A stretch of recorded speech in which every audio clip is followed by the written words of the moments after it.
All right, everyone, welcome back to the Small World podcast. Sorry for the short hiatus over winter break. Also, I was very sick, still am. So if I cough or something or mute my mic, that is why. Today, my guest is David Goel, someone who, as I was stalking him on the medias, I realized there's a lot more I'm a lot more like him than I thought. So we both have a podcast in common. He has a networking for founders, a startup as well as being in Y Combinator, which we do not have in common at all. So Daivik is currently the founder of Shor, which is a payments platform that we're definitely going to go more into. But the most interesting thing about Daivik that I found was the fact that he put his goals on his LinkedIn profile, which I thought was super interesting. So I will link to all of his medias below at the end of this podcast. And I just want to say that go check out his profile. It's really interesting. He says, as like a nutrition facts you see on like a label for food, he says, my ambitions, and he says, my age is 27, and I want this many podcast followers, and I want this many newsletter subscribers, and I want to be a unicorn in 2 years. So we're going to hold you to that, David. I've already changed that a couple times, but nobody needs to know. I guess people don't know, but Awesome. Well, now it's here on record, but Davik, I want to say thank you so much for joining the podcast. I'm really excited to talk to you about a myriad of things, but to get us rolling, please tell us a little bit about your company, Shore. yeah, for sure. Shore is the fastest, most affordable payroll for global teams. So there's a lot of companies here in the US that want to hire full-time employees in different locations. And today, they basically have two options. Either they can open their own company in these countries and go through the whole hoops of compliance and all that good stuff, or they can use something called an EOR, which is what we are. We are the employer record, and we take care of all the compliance, all the due diligence, and basically help them facilitate payments to their global employees across the world. Awesome. We love middlemen. But I think when you think about the typical like payment compliance, you think about someone like Augusto who are really big and compared to Shore, a huge pain in the ass. Can you just talk a little bit about how the current solution out there is much more of a pain in the ass than what Shore is offering? Yeah, for sure. I mean, so I think a better equivalent to this is something like Deal or Rippling with their EOR solutions. Gusto is still more domestic payroll here in the US. But I mean, the big thing is today, a lot of these platforms are extremely bloated and they're just basically selling for enterprise customers. But there's a whole segment of customers who both don't necessarily have the budget to pay for those platforms, nor want to get into the whole product suite that these companies have to offer. They really want a point-to-point solution. And so for us, we recognize that segment is only growing and is already very massive and is completely underserved. And so that was part of our process here. So the big thing for sure is just simplicity, and then trying to make things very simple for this new underserved market rather than just big enterprises that most payroll providers today, most EOR providers today specifically, are looking to target. So, can you talk a little bit about how you kind of came to this problem originally? Like, what kind of gave you the spark to be like, oh, this is a pain that I need solved now? Yeah, so it's interesting. This is actually a pretty interesting long journey, but it started around 2 or 3 years ago, actually. So, I started my startup journey around that time, and one of our co-founders at the time, both me and Abby, who's my co-founder today, he lives in Thailand. And so we recognized back then that, hey, this is a massive issue for companies like ourselves who don't necessarily have the budget or need all these different resources. And so that's really where the genesis started. And we went through a couple iterations of different startups. Very interesting journey through YC and getting into YC and all that. But effectively, just to give the short version of it, we got into YC, and during the batch, we recognized that, hey, this is still a massive issue that's pretty unsolved. And both with AI agents and with stablecoins, there's some really interesting things you can do on the global scale. And so that's why we decided, hey, this is the right time to actually solve this, tackle this. So, when you went into YC, what did Shore look like at that point? Shore was a very different product. So, we it was still in crypto, but effectively it was a completely different product, nothing to do with payroll. It was more for fiat to crypto on ramps. So to easily transfer, like basically take Zelle payments Yeah, and to easily transfer that into USDC, especially with how many people are becoming more crypto native. But there were some issues with that idea that we learned across YC, but very, very different. In the same realm, I guess, but adjacent, you realize that, hey, there's this massive pain point we can solve here with in the payment space that we saw earlier, or payroll space that we saw earlier. got you. So, two big buzzwords that you mentioned a second ago, right? AI agents and stablecoin. I want to dig into Yeah, those, right? Because that's kind of like sure. the of the company. AI agents, essentially, I'll explain it a little, but you can dig a lot deeper than I can, obviously. You are native to channels like Slack, Telegram, excuse me, things like that, that people are already using at the company that they're working at. And you can essentially tell the AI agents to be your HR office or payments person. Essentially, you will go into the Slack, tell the Shore bot, hey, I want to pay this person $5,000. It takes care of the rest, right? Is that kind of the idea of the agents you're going for? Well, I think when you think about AI, of course, there's a lot of stuff that you see as a customer. To be honest, that form factor might change, right? Like as we talk to customers today, yes, that's a lot of our marketing is like that, but that might change. But under the hood, a lot of the stuff that AI takes care of is massive. And if you look at any of these payroll companies, there's armies and armies of people that are basically under the hood doing sales, doing compliance, doing a whole suite of tasks and it's not really easy to manage all that in a global scale. But that's where AI can really come in. So in terms of making sure that you're compliant across different countries, in terms of using AI agents for sales channels, that's really where you can augment. So I think, one of the things, I know this is a little bit of a tangent, but one of the things I think it's very interesting for this time in AI is looking at organizations that structurally have a bunch of people that are doing similar tasks, but across different corridors. So, for example, for us, it's compliance across different countries and trying to see where AI can help augment that. And so that's the way we look at it with payroll specifically. Yeah, and we love tangents here, so please don't apologize. But that does seem like most of the playbook for recent YC startups has been okay, we're looking at this one specific area. How can AI augment this and make it a lot more efficient because it takes a lot of manpower right now? And let's go from there. And I'm kind of curious on your take there. Do Yeah. you kinda see that being the future where a lot of, like, tasks that took a lot of manpower before are kinda like AI agents now? Or where do you kinda see this going 5 to 10 years from now when AI kinda matures a little? Yeah, for sure. I mean, I think it's only like the AI is only going to get smarter and smarter, right? As we get more compute and more efficient with the models. And I think definitely you're right. A lot of YC companies and startups in general are taking that approach. However, I think what's very interesting in a related note to that is a lot of companies are taking AI first approach, but the end customer doesn't actually see the benefits of that a lot of times. And so they'll be like, oh, we're making our systems way more efficient by adding AI, but the end customer doesn't necessarily see it being that much faster, that much cheaper to them.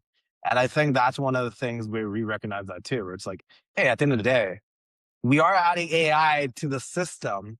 However, what is the actual benefit that we can offer our customers because of the AI? And I think that's one of the things the reason I bring it up is I think that's one of the issues I see with a lot of startups today, where they'll think from an AI first approach, but they won't actually think like the end result to the customer is still the same. They're still charging the same amount, or the features have exactly the same. It's just under the hood they're trying to be more efficient. So it's like, what is your actual differentiating factor with AI?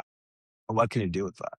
That is a really interesting differentiator that kinda omits, like, I feel like when I hear I just kind of assume that it's gonna be more efficient and better for the customer, but that's not always the case, so that's really interesting. Sure, Well, on the that other sorry, go for it. that's the question, right? Like, how is it better for the customer? That's what I Right. asked because I've seen AI native platforms where on their marketing they're like AI, AI, AI, AI, AI.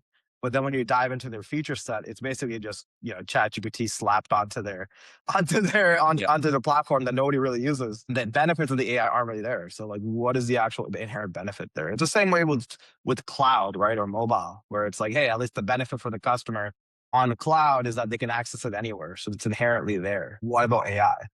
No, that makes sense, and you also see, like, a bunch of the Fortune 500 companies slapping AI everywhere, saying like, "Oh, here's, whatever," but what does it actually provide? It's a really interesting question you kinda have to I feel like people are forgetting about the customer sometimes in this AI era. Yeah. Sorry. Sorry, but the Fortune 500 companies, right? At least for them, they're already established brands. So Yep. for them, it's like, okay, we have our established product. We're already making our margins. We can increase our margins, whatever. But the onus as a startup is to offer something new and unique. And so that's why I think there's a differentiator where the Fortune 500s can, by all means, spend their time just taking their old systems and just adding AI and making things more efficient because they already have the moat and the distribution. But as a startup, you don't have that luxury. So what does the AI actually mean? How does it enable new features or new capabilities that you didn't necessarily have before? And then the Fortune 500s don't necessarily have with their products. Makes sense. And for Shore's case, we got two main things, right? We got, first of all, the fact that you can just tell an AI to make payments and that's it. That adds efficiency. And the second thing is Shore is a lot cheaper than the current options, right? Which comes from the efficiency.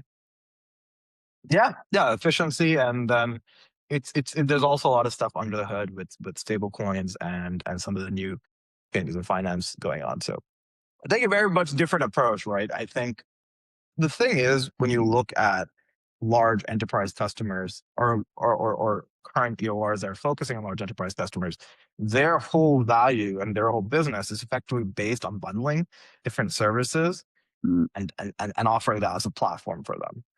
For us, now we're looking at a customer segment that's completely underserved, but we don't necessarily, I'm not going to say necessarily have the luxury, but we don't have that, that's not our business model around the bundled services. So how do you serve those customers in a way that's unique to them, yet still actually have an efficient venture scalable business, right? And so that's basically the problem we're tackling here.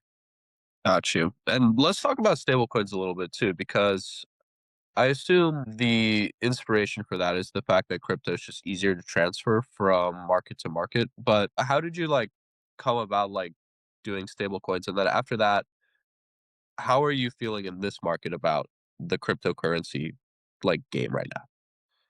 Yeah, so I think the first thing is, we use stable coins under the hood.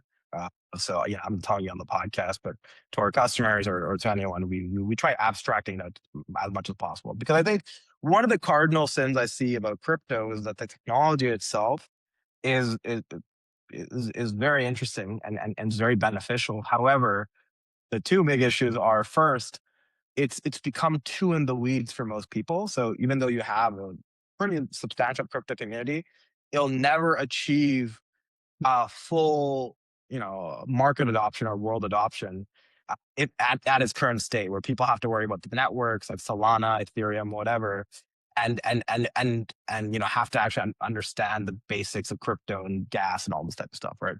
So there's that big issue, I think, of crypto where it's too in the weeds for a lot of people.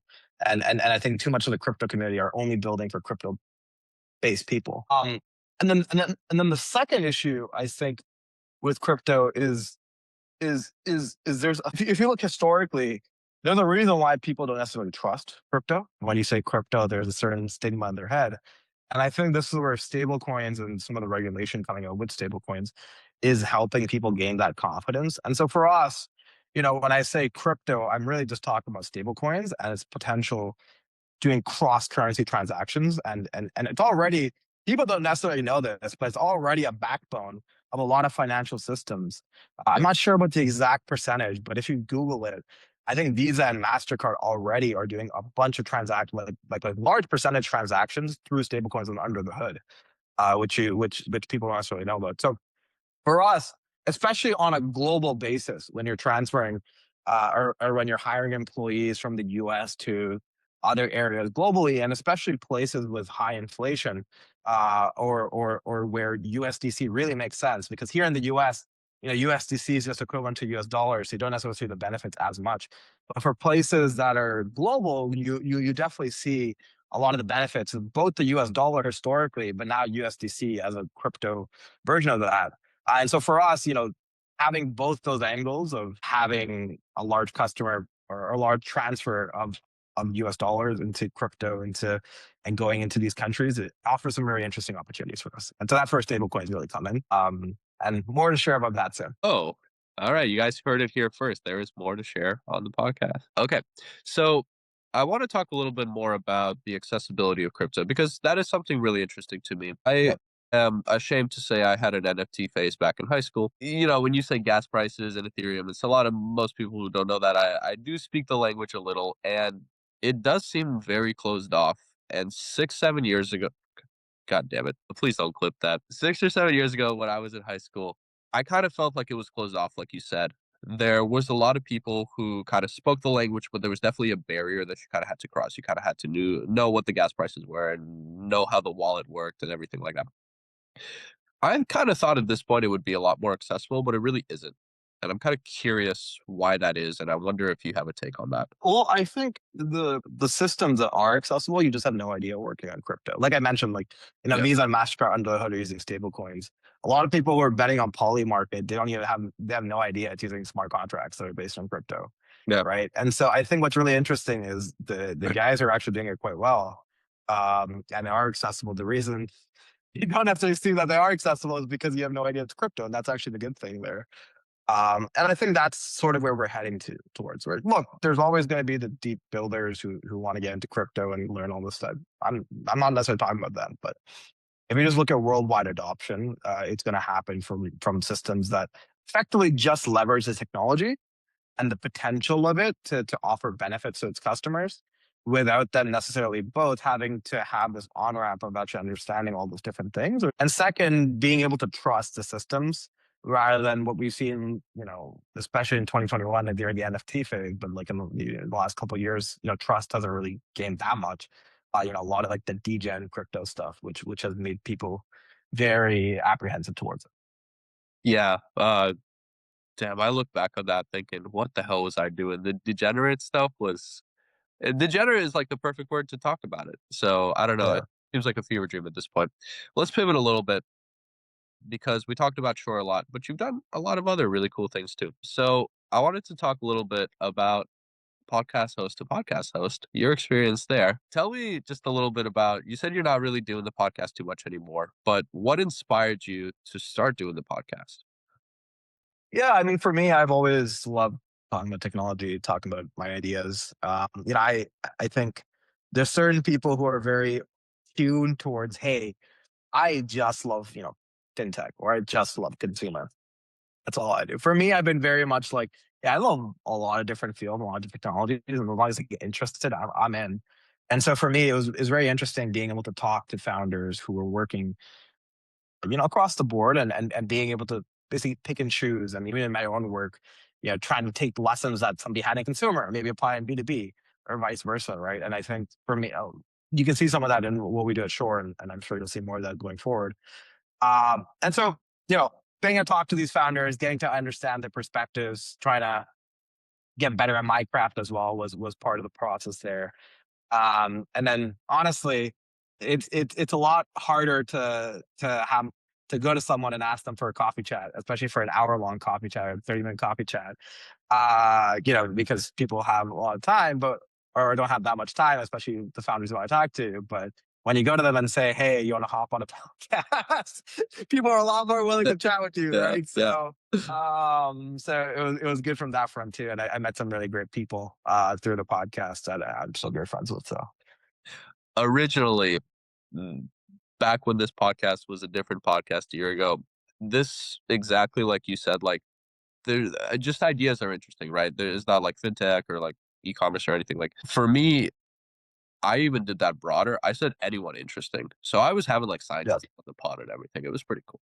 Had a Marine on there. I actually still have that podcast up just because it was such an interesting podcast. But like that was like my networking hack. It wasn't let's coffee chat for 30 minutes. It was let's hop on the pod for 30 minutes. And honestly, it worked a lot better. I kind of like sectioned it a little more into like founders now. Figured the podcast probably needs a little more like structure. But there is and every now and then where I do talk to like someone super interesting, I'm like, dude, just hop on the pod. Let's run it. Yeah, I mean, at the end of the day, that's definitely each part of it, right? And then the nice thing is you because you do a deep dive into the background and what they're doing, you also learn a lot of stuff from that process. So it's like, Yep. you have like the bones, and then they add the meat on top of it. And it's like, oh, this is really interesting. So Yeah. And honestly, the amount of problems I've been introduced to, like same thing with Shore. Like I'm looking into like payment platforms and everything, and I'm like, dude, like this is a terrible solution that's out there right now. I don't want to be paying a bunch of fees on top of everything else. Like why didn't someone come along and do something better? Yeah, no, it's really interesting. I think in payroll in general, right? I'll go on a tangent once again, but there's certain markets that so there's this guy called Jason Lemkin from SaaStr. He's like a VC, but he coined this thing called infinite TAM markets. And what he means by that is there's certain markets where the TAM is just so massive that it doesn't necessarily matter what your market share is as a company Mm, because there's just so many people who need it. And so an example of that is like CRMs, for example. Yeah, Salesforce, which is the base CRM, sure, they have a large market share. But you'll see a new CRM made every single day that's just growing like crazy, like Airtable and whatever, right? And honestly, payroll is very similar, where payroll, every company needs a payroll platform, yeah, whether it's domestic or it's global. But what's really interesting is that I think relative to how many people need it, unlike something like CRM where there's a new CRM every day, and even though it's an infinite tab market, there's still quite a lot of players in the space. I actually think payroll, just because of its nature, is pretty undersaturated considering it's an infinite tab market. So, one of the things I'll suggest as you're exploring stuff, or if anybody's exploring stuff, is look into some of these infinite tab markets where it's like people just inherently need it, and not necessarily like payroll or CRM, but like they're out there, and it's really interesting some of the stuff you can do and how quickly you can get traction there. that is very interesting, and I will be taking you up on that. Speaking of CRM, shout out Revo. That's who I used for CRM for a while, and then that's a really interesting concept. So infinite TAM, and the thing with like some of these infinite TAM markets, kind of like payroll, it's not Yeah, sexy. It's not sexy, but that's kind of where the money is, right? Like you aren't doing the funnest thing, and that's kind of the point. People don't want to do the not fun stuff, so they'll leave that to someone else who's also really good at it. And yeah, I feel like there's definitely something there where it's always kind of like the quote unquote boring business that just does the best, right? well, I mean, 100%. And I think like it's interesting. Like I think whether it's payroll or whether it's we segment different markets based on what people have done in the past, and you sort of pigeonhole ourselves like, hey, our payments platform or payroll platform has to look like this.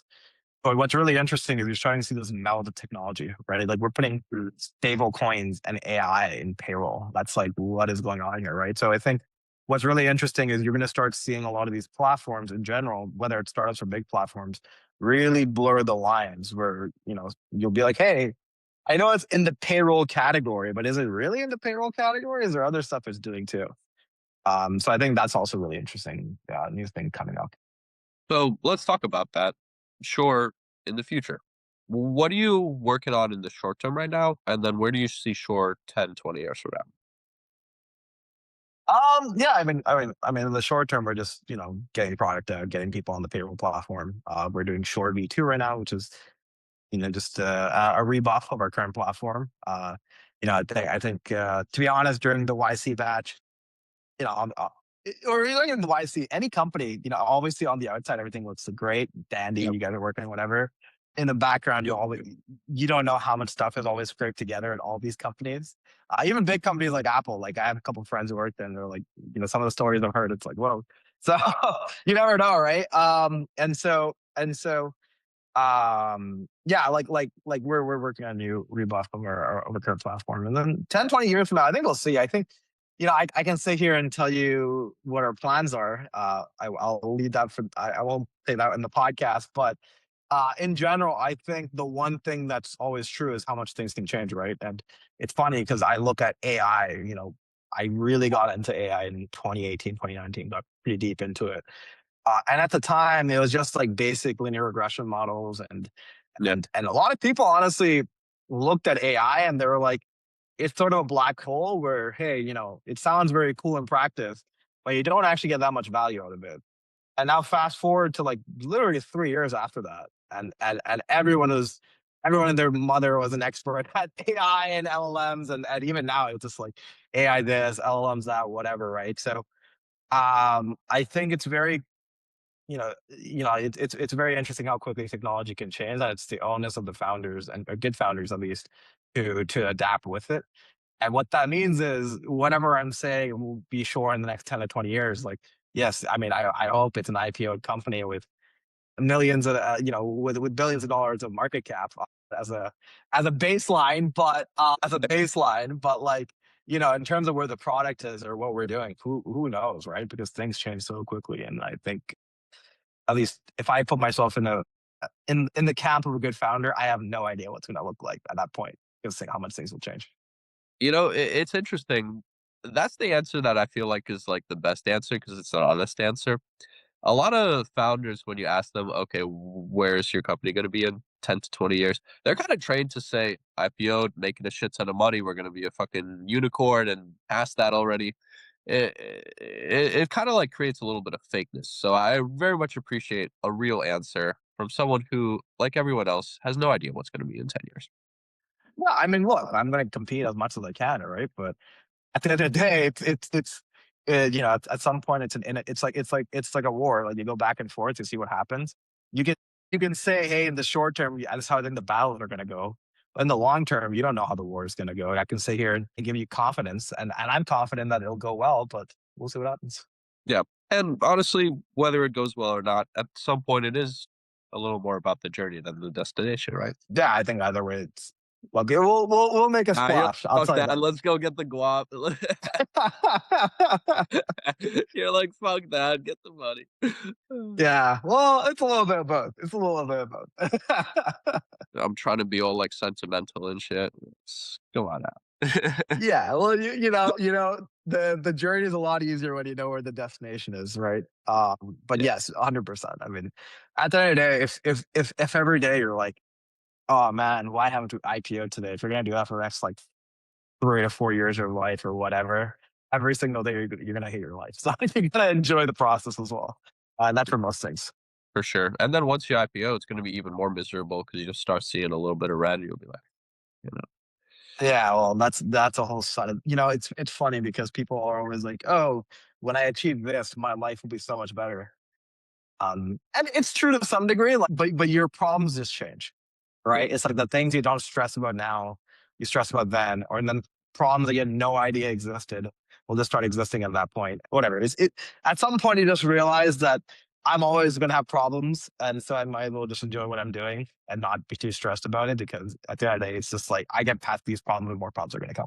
yeah, and for me, it's also enjoy the problems. For example, I'm a student, my problems are finals. I hate finals, but low key, that's maybe not a bad place to be.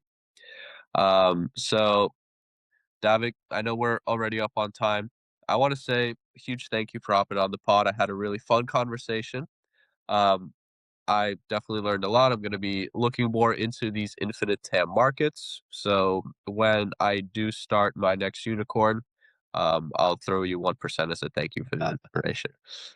Wow, 1% is pretty nice from a unicorn. So Oh yeah, I yeah, yeah, No, I appreciate it, man. Yeah, if you need anything, just let me know. And thanks for having me on.